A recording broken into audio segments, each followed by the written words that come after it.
702. Family Matters. All right, we're back into our Family Matters feature. And of course, we're speaking setting financial boundaries with family. It can be difficult to navigate. It is the festive season. Many of you must be home with family and friends, and it's going to be, I think now festivities are still on. We're still a little happy. But soon, I can tell you that those tough conversations are going to start, are going to have to come up, where you're being asked for money. How do you manage that space, and how do you set boundaries in a healthy way? For that conversation, we've got certified life coach and neuro coach Angie Mthombeni, who joins us now on the line. Angie, good morning. Thank you so much for your time. Morning, Kgomotso. Thank you for having me, and hi to your listeners as well. Yes, I mean, Angie, it's a tricky conversation to have, and I've been thinking, what exactly makes setting financial boundaries with family so difficult? Because I think we can set boundaries with many other people. We can say no to friends sometimes, and but when it comes to family, it just gets so much more tricky.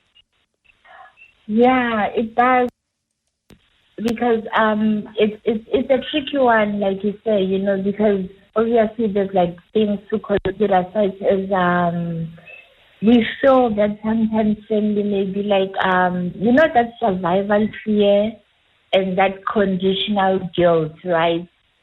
And then also there's that old family programming that I sent you to school and then you need to do this and then. And then also with, like the survival fear, we go into a space of if I say no, then I might be rejected. I might not be welcomed into this and that as part of the family, So it's really quite a tricky one, because also we have siblings, we have uncles, we have aunts. However, you find that if you happen to be the one that just made it in the family, and then you end up, if you don't set those boundaries, you end up actually being the bankrupt one, because you now have to financially, sort of in inverted commas, support the entire chain. Yeah. And how do these cultural expectations, contribute to not having financial boundaries? You speak about something that's a reality for many. The fact that you get guilt tripped. I took you to school. Now you are who you are because of my work, and that is usually based on cultural expectations. The idea that you must take care of your parents or your family once you make it out. Yes, sorry, Kgomotso, you broke up a little bit. What's your question? Okay, I do think that there's a problem with the line. Your line is also not great. Please just remove us off speaker if you can, and just speak. Okay, I'm going to try put you back to the producer, and she will get you on a better line. Our producer, Teddy, is going to try get Angie Mthombeni on a better line so that we can have this conversation, a really important conversation to have. But yes, it's an issue of cultural expectations, isn't it? It's the fact that I sacrificed so much for you, and now the least you can do is give back, and the idea that, if you made it out of a poverty situation or a difficult situation, then you must support your family. And while, that may be something that many consider to be true, and I can see why it would be true, I also do think that there's a danger there. All right, we've got Angie Mthombeni back. I hope that the line is better. Angie, can you hear us? Yes, I can hear you, Kgomotso. Okay. I wanted to ask you around cultural expectations, because that's really what it sometimes comes down to, right? The fact that your parents, your family says, we made you who you are, we sacrificed so much, and culturally you must take care of your parents, you must take care of your family now that you've made it. Yes, thank you, Kgomotso. So what I've learned and what I've noticed in over the years, right, is that, for example, you find that, say maybe a parent of mine had siblings growing up, she maybe say, let's speak of maybe referring to my mother. Let's say maybe my mom wouldn't go to school. Yeah. They would either send her off to get married or to get a job, so she could support the siblings, or maybe they take their son and then they go to work. So it's a generational thing. Until such is attended to, until that clarity is the awareness, is spoken about, to say, listen, this is where we are and this is how we do things in terms of, okay, fine. Number one, I am here, I am where I am. My responsibility would be, so we draw the boundaries to say this and that I can do. If family asks for money, say for example, we have families who will be like, hey, please borrow me 500 rand. So if you know that, okay, I'm not in a position to be able to part with 500, but I can part with 200, then you know that if you give that 200 rand, it's not going to bankrupt you, and even if you don't get it back, then you know that, okay, fine, I have willingly given the 200 rand. And also, like studying, maybe some would be like, okay, let's do this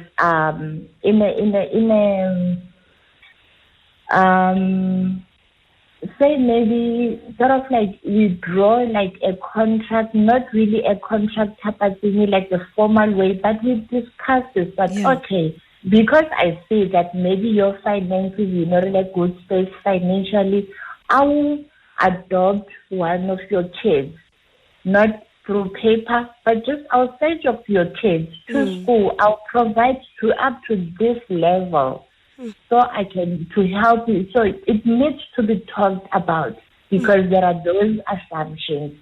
And also with our parents' generations, it might be a difficult thing to try and help, like maybe even school them, for lack of a better word. Yes. It's something that they may not be able to understand. So by acting it out, they can adopt, they can see that, okay, when that one says I'm doing up to that much. And then also we need to stay grounded in the decisions. We can't be bouncing back and forth, because then there will not be learning from even the actions that we display. We're speaking setting financial boundaries with family. That's our Family Matters feature right here on the Clement Manyathela Show. I'm taking your calls on 011-883-0702 and your voice notes on 072-702-1702. Have you been forced to set financial boundaries with your family?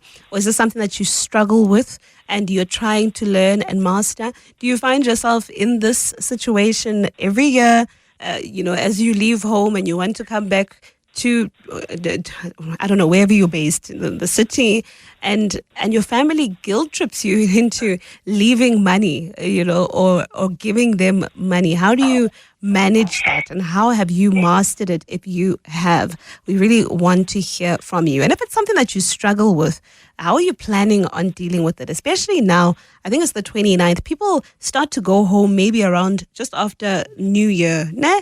And it's a tough conversation to have with your family. How do you go about having that conversation? My guest is Angie Mthombeni, certified life coach and neuro coach, and she's joining us now on the line. Angie, how do you decide what financial boundaries you need to set with family? Because sometimes you can't close the tap completely. So you can't say, no, I'm not giving you anything. But you might want to decide, if I gave you once this month, I'm not going to give you again until next month. How do you decide on what boundaries to set? There's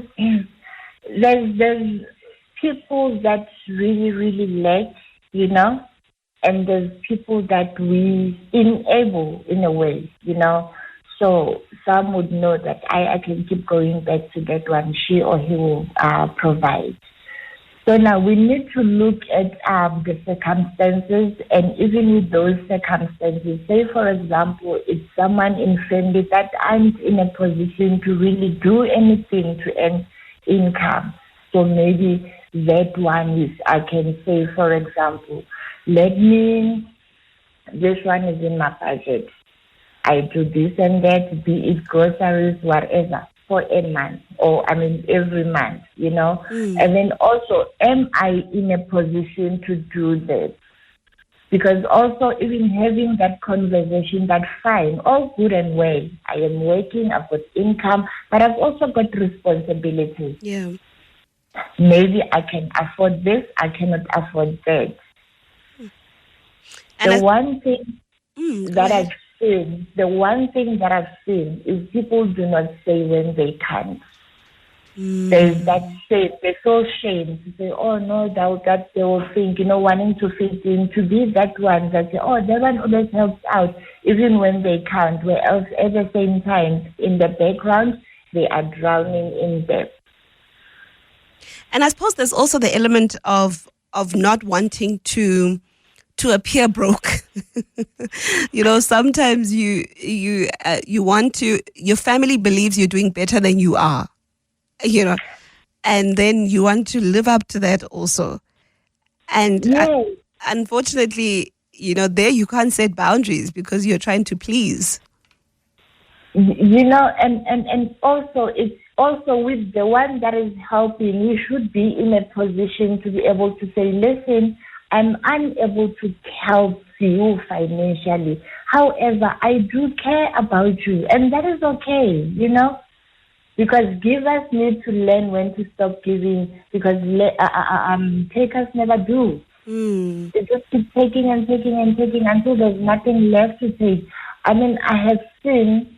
I've heard someone saying there's this friend of his, it's a male friend of mine. He said there was this friend of his that whenever they would go out, this guy wouldn't pay for anything, they wouldn't pay for anything, meals, anything. They would used to appear broke and go into that guy's place. Oh, the things he has in his home, the furniture, everything. He drives this nice. So some save theirs and use the next person. We're speaking about setting financial boundaries with family. How are you navigating that space currently during the festive season? And are you having those difficult conversations with your family? Is that a tough conversation that you've been forced to have? And how have you gone about doing that? But also, how easy is it to be frank and direct about your financial situation? For some people, they are pressured into wanting to appear that they're doing better than they are, particularly because the family really does believe and has hope in you and faith in you. But you might be struggling, and you simply cannot keep up with their requests. Also, how do you set those financial boundaries without impairing those relationships? You don't want to harm your relationships, even though you're setting boundaries. I'm speaking to Angie Mthombeni, certified life coach and neuro coach. Angie, on that point, how do you set boundaries without harming your relationships? Especially in instances where you know that your family, you are the last hope, and your family desperately needs you, and you just cannot meet their needs. How do you set a boundary in a way that doesn't impair the relationship and cause the relationship to fail? Sometimes I mentioned earlier on that sometimes we can help financially, and we still tell them that, listen, even though I cannot help financially, I still care about you. So we can even explore things like replacing rescue, that rescuing, always going to someone for financial assistance, and then empower them, You can always share resources. Now there's things like online stuff, businesses and things. You share resources. Say, listen, look into this. Yeah. I can help you get started. Maybe I can get you a laptop, pay for your Wi-Fi. And also start showing them, helping to build things like budgeting tools. They can even take that and build their own businesses and help others. But listen, this is where I started. I had nothing, and then I got gifted a laptop, and now I'm helping others to plan their finances even better. Yep. So that way, it's not just helping, giving money one time, you're feeding them for life. Yeah, I suppose in the moment, it might not feel that way. In the moment, it might not feel like you are, you are helping them, because in the moment, the family member might feel that I'm desperate for the money now. This is what we need now, and here you are being clever in how you want to help me when my primary need is bread now. Yes, I get that, and definitely sometimes that is the reality of many of us. However, this could be going on for some time, If they keep coming back for some time, then those are the options we need to look into to say, listen, I am not able. For example, I've got 2 kids. Yeah. So I need to take my kids to school. I need to cater for me, for my kids, and all the other responsibilities. And most probably even all the other, like parents and, So looking at someone that is so fairly young, that can still do something. Yes, unemployment is real, but sometimes because some people are just unemployable, so we can give them resources. We're speaking about setting financial boundaries with your family. We'll be continuing with this conversation after the headlines. 702. WhatsApp us on 072 702 1702. For me, look, if you were raised well, to me, once you get married and have children, your family is your priority. We were taught so by our grandmothers, those who raised us. My mother and my father, they come second or third. If I'm generous, I have money, then I can support my mother and my father as much as I can, and my sisters. But if I'm struggling, they must forget my priority is my children and my wife. That's what I'm hated for in my family. But I was taught by them, by my grandfather, people that raised me. Once I have my own wife and children, my priorities will always be them. The others will come second.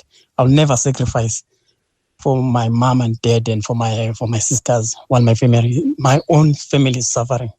That's what we differ. That's why I'm hated. And I will always remain there. Maybe anonymous. Yep, thank you for that voice note, Anonymous. We're speaking about setting financial boundaries with family. This is for our family matters. And this is the Clement Manyathela Show. My name is Kgomotso Modise. I'm in for Clem this festive season.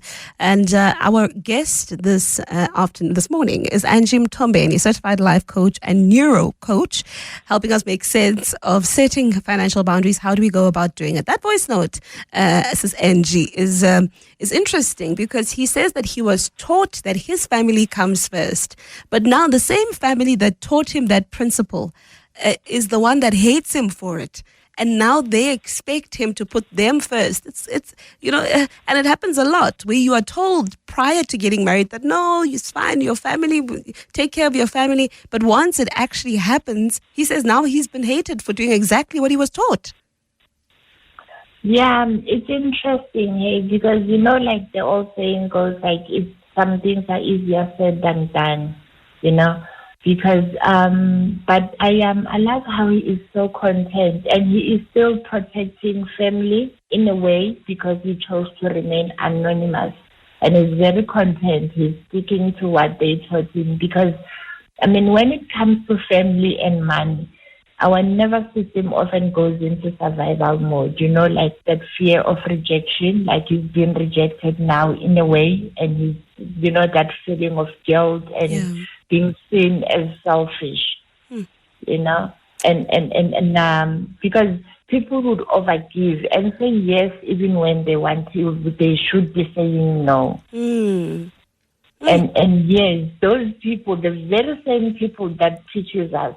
Because when we're getting married, for example, like in the case of Anonymous, they gave him the lesson, and now because he's following what they taught him, he's still in the wrong, So it's at times it can be a very, very challenging one, setting boundaries when it comes to money and family, you know.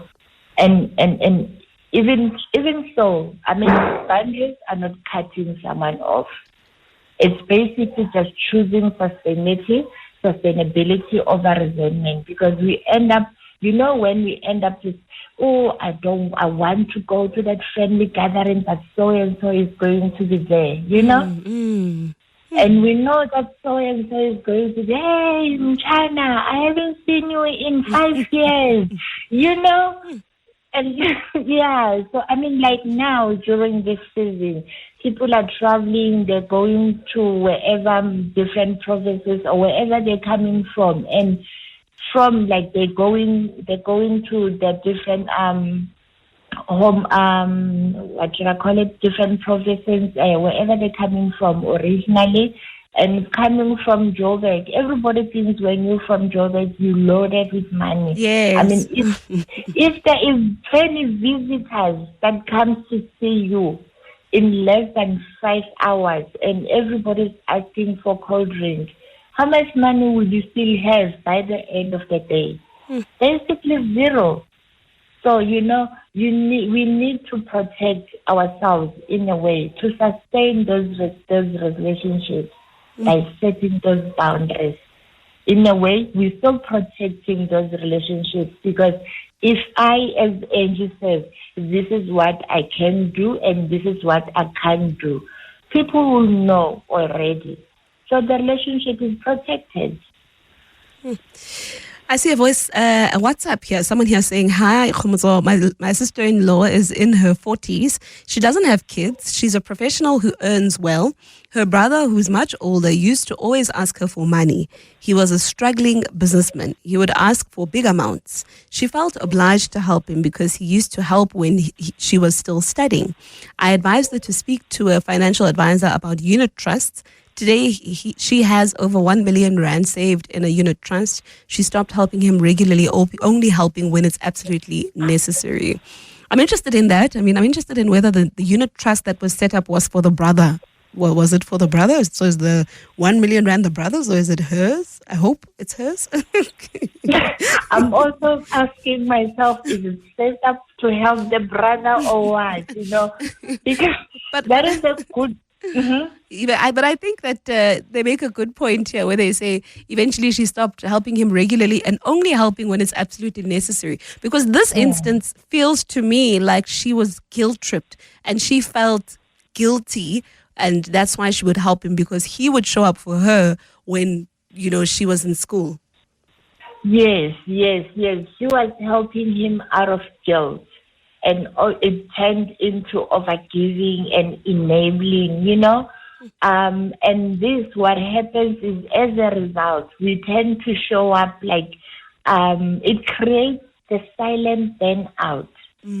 Because, you know, things like this, we don't go and talk about to friends. And, you know, we keep it to ourselves. So it creates that silent burnout when we keep giving from guilt. Eventually we get stressed, we get the feeling of resentment, even financial anxiety. Because there is that unspoken resentment in our nervous system that is weighing us down. So speaking to a financial advisor, which is why growing up, I've always been told that, listen, go and speak to a stranger if you have problems, so no one knows what you're going through where you stay. So speaking to that financial advisor, she was advised well, and I'm sure she could be vulnerable and speak from the depth of her heart, which is why she was able to get that help that she needed. If your relationships have been affected by setting financial boundaries, I want to hear from you. 011-883-0702. How have you navigated this? And have you had to sacrifice some relationships with family members because of money and setting your boundaries? And have you had instances where you've had to reinforce your boundaries for whatever reason? Please get in touch with us. The number is 011-883-0702. I'm also taking WhatsApps, 072-702-1702.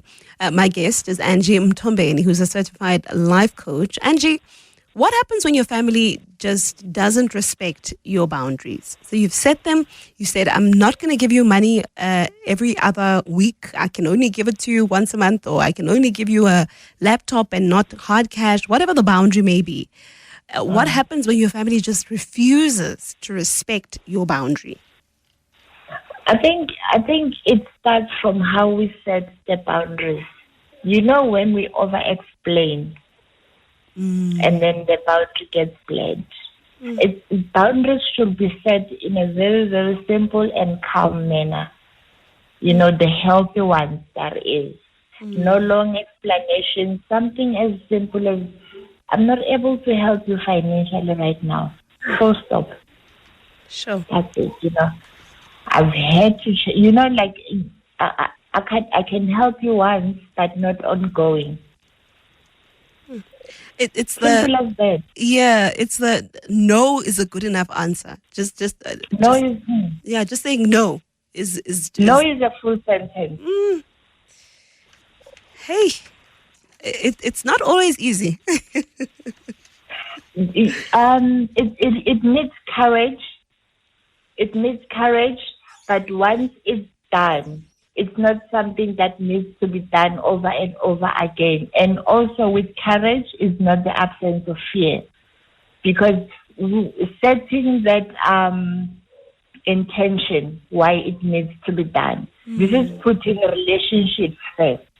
So we're setting the boundaries to protect the relationship. If we can set healthy intention, if we can have a healthy intention while we're setting the boundaries, it should not be as difficult as we think it will be, because it's all in the brain. We talk about setting financial boundaries, and at the point when your family refuses to abide by those boundaries, I suppose you should start looking into reinforcing them, right? It's the saying, I hear you, but this is what I've said, and this is where I stand. Now, whether or not that makes you happy or unhappy is unfortunate, but this is where I stand. Yes, because the thing is, like I mentioned earlier on, if I say to a family member of mine, I'm not able to, and then within whatever I say, but here's a little something, then I'm no longer grounded in my boundary. So we need, like that voice note from Anonymous, that sounded very, very content. Over time, the wool gets, with consistency, the boundaries sink, and they know that, even if you can go to Angie, she would say, I said no, and that still stands, So with consistency, saying the same thing, staying grounded in the boundaries that we set. And trust me, there is always a way. Someone will find a way. Either way, there's always, because people don't go into sometimes we find that people go into financial incapacities because of not having proper budgets, not spending money wisely. I know this because I've been there myself, not having a budget. And sometimes having a budget but not sticking to it. Yes. Let's take some calls. All right, I see Jenny in Bryanston. Jenny, good morning. Hi, good morning. My story is a little bit different. It's not family. So my mother and I have supported people in need over many, many years for various reasons. Yeah. And when you say no to whoever the person might be, the one guy phoned me 32 times in one day. And now my mother, who's 94 years old, they will phone her 10 o'clock at night and tell her their child is in hospital, and you say no, and you say no, and you say no, and it is so relentless that you sort of stop the person phoning you, you give them money because it's absolutely relentless. The anxiety and the stress it causes my mother that people are in need. And we try to block people. We try everything we can, and they just phone until eventually my mother capitulates. And it's a hell of a thing because I'm not even talking about family. I'm talking about people that were maybe a painter at our house 10 years ago, and they carry on and on and on. My mother's got herself into such a mess financially because she just gives everything away. So there's another layer to, and sometimes people just don't understand the word no. They're so desperate that they will do anything they can to make you feel terrible and that you will capitulate. So it was just another layer. It's not always only family, you know. And Jenny, you say so. Eventually, you give in and you do give the money. Yes, I'm a bit stronger than my mother, but my mother can't. She just can't. She just gets herself so obsessed by the fact that these people are suffering, and she's given away. You have no idea what she's given away. And it's very distressing because when we get on the phone to these people, say, "Do you understand she's 94 years old?" And they say yes, and they wait a day and then they start again, and they just phone her and phone her and phone her until she's in tears, you know. Then she will give them money. Sure. So I just thought maybe it's another sort of layer to think about because we're just talking about family here, but if they are as persistent with people that are not family, I can imagine how stressful it must be for people when it is your family. Yeah. Because we're going through it and it's not even our family. And I think there's a lot of white guilt that people are suffering because of our history. So my mother, she feels enormous compassion, and it's hard for her, very hard for her. Sure. But I just thought I'd tell you another sort of facet of the story. Thank you so much for that, Jenny. That's Jenny in Branston. They're speaking about her experience with her mom. And Angie, it's the people, sometimes people and family take advantage of your kindness, They take advantage of the fact that you do feel horrible when you can't meet their needs. You do feel horrible when you send them back. And it's what I was asking earlier about in instances where you're your family's last hope, or the people around you's last hope, and they have nowhere else to go. And that can really be tricky, and it can work on your emotions. And you might feel horrible when you just can't meet their needs. Yeah, it's I'm sorry for Jenny's mom, because obviously with her being 94, the guilt, like I think she mentioned that your mom will be in tears because the guilt can feel unbearable, because of there's culture involved, respect and the fear of regret, that comes into play as well. However, it sounds to me like these people are just continuously taking advantage of her mom, her concerns are all good and well, but it's not doing her mom any good. She's old. Nobody should be asking anything from a 94-year-old. Yeah. If anything, we should be taking care of the 94-year-old, Yeah, I hope that they can find a way to set boundaries for her, set boundaries for her mom. All right, I see a WhatsApp here. Someone is here saying boundaries are set to maintain good relationships. The thought of setting them in the first place is intended for those that don't seem to respect your decisions. And I suppose, I agree with this sentiment. You set a boundary because you can see that what's coming here or these requests have the potential of impairing, damaging our relationship. And so in order to protect and maintain my relationship with you, I'm going to set the boundary so that we're not in a compromised situation where I'm angry at you because you cannot, pay me or this is just causing friction in our relationships. And I think it's a good way to look at boundaries, not just as a way to protect oneself, but also to protect and maintain the relationship.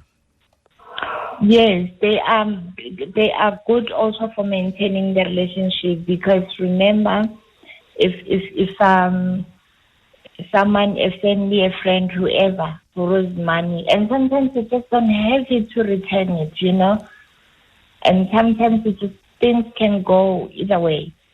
So by setting those boundaries, having them and keeping them in check, then that way the relationship is protected, and having those limits, the relationship is protected. Like I mentioned earlier on, that sometimes we can say, okay, I cannot spare that much that they're asking for, but even if I part with this much, which I'm not expecting back, if it comes back, all good and well. If it doesn't, the relationship is not dented. Some have even went as far as, I'm not lending money to family and friends, only, specific people. Some even have the rule that says, I'm not lending money to anyone. Yeah. I suppose the easiest way to have your boundaries broken, Angie, are when you don't respect them, the person who sets the boundary. When you don't respect the boundary, no one else will. Yes. Because if I say no, and then I still go back and say, here's a little bit of something, though I have set the boundary myself, then nobody's going to respect that boundary, because not even I am grounded enough to respect that boundary that I set myself. So no one is going to take me serious in translation to respect that boundary. I mean, those boundaries. Yeah. Are there alternative ways that one can consider to support the family? I know we spoke about, you said maybe a laptop or, alternative ways outside of financial assistance. And I know that not all families might be accepting of this, or appreciative. But in instances where being a financial support is just not possible at this point in your life, for whatever reason, are there other alternatives that you can look into to be there for your family, even though it's not financially? So some have gone to extent like, for example, now it's December, next month it's stationery. I've got 2 kids, and then maybe when I buy my kids stationery, I buy for whoever that's in need in the family. If I buy school uniform, if it's time to buy kids clothes for my kids, then I buy extra for whoever in the family, and then maybe even like a food package. Yeah. For so there's multiple ways, because if I say here is 500 rand for you to buy some groceries, it does not often all go to groceries, because there's other needs. Yes. As much as you don't want to take away the dignity from that person, sometimes we need to be realistic, We're speaking setting financial boundaries with family. It is our Family Matters feature right here on the Clement Manyathela show. And I really appreciate your voice notes as well as your WhatsApps. Maybe just parting shots from you, Angie, on how people can navigate the space going forward. Just your last words of advice. It can be really difficult, especially when you're not used to saying no. What can people do as the year begins? I think my final thought for me to the listeners would be financial boundaries are not selfish. They are a form of self-respect and generational healing. So let's wrap it up there. That's our conversation on the setting of boundaries for with family. Angie Mthombeni, certified life coach, has been our guest this morning, weighing in on this. And I hope that this is something that you will be able to do better as the year begins. Boundaries are a form of self-respect. And I think once you can stand by those and you can respect your own boundaries, then the people around you will do the same. I hope that you don't find yourself in compromising situations and compromising financial situations where you just can't get by while you have been working hard all year and you have set goals and targets, but now you are guilt-tripped into meeting the needs of others. This is the Clement Manyathela Show. For the podcast of this conversation will be uploaded on the Prime Media Plus app as well as on YouTube.